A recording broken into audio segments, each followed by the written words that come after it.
Superintendents and local school board members, what is your truth about why you all can, or cannot, implement sweeping transformative practices if your district or schools within it have historically underperformed? What is your truth about why you all have or have not created a continuum of programming that creates a statistically significant difference in the proficiency of the already highest performing on global scales for mathematics and science?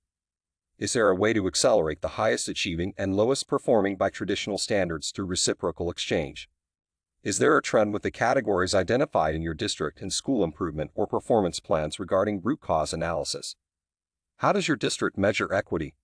How does your position on equity resonate with the district's schools? Do you believe equity in education is a hurdle for progression or a lever of improvement in your school district? Can artificial intelligence be a lever for school improvement? Schedule an appointment to determine if Outlook Academy can meet your district's needs. Go to www.ouisn.org and schedule a presentation and hands-on workshop from Outlook Academy. Let's work.